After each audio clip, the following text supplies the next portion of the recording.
Mugello is a true classic European track, one with a long history of racing across both two- and four-wheel motorsport. Its permanent circuit opening in 1974, 50 years after battles began on nearby public roads. F1 cars have certainly been there before, with Ferrari testing there since the track opened. More recently, Mercedes has done some tyre testing there, in building up to its hybrid-era domination. Of course, yes, tires will be an issue in Mugello, trying to understand it even better, adapting and doing some setup things.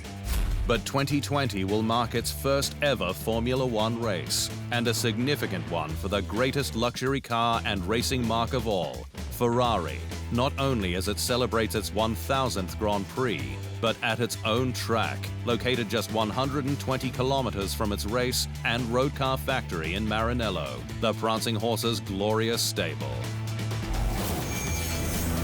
Mugello, however, will be just the fourth Italian track to host a Grand Prix, after Monza, which hosted the last race, Imola, where F1 is set to visit at the beginning of November, and Pescara. Ferrari has had the jump on its competitors, despite disappointing performance, having enjoyed a two-day test there, albeit with a 2018 spec car back in June to prepare for the delayed season start. I think having a teaser in Mugello was nice, but getting back in the real car for the real thing is definitely what we're looking forward to, going racing, competing with the others.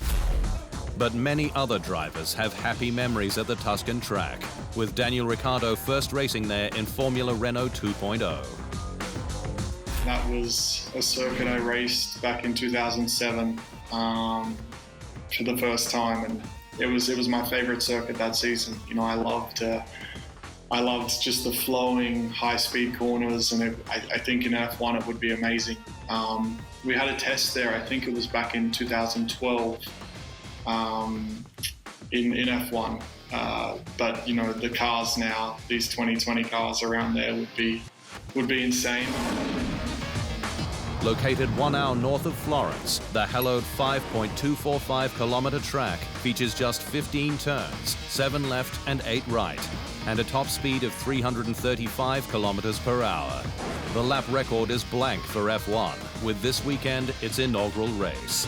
Given the fast and flowing nature of the track, there will likely be one DRS activation zone located on the pit straight.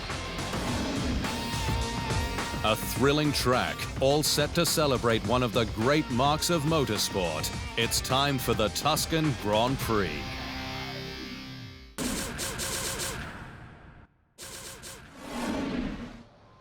Thanks for watching. To stay up to speed on all things Formula One, make sure you hit the subscribe button.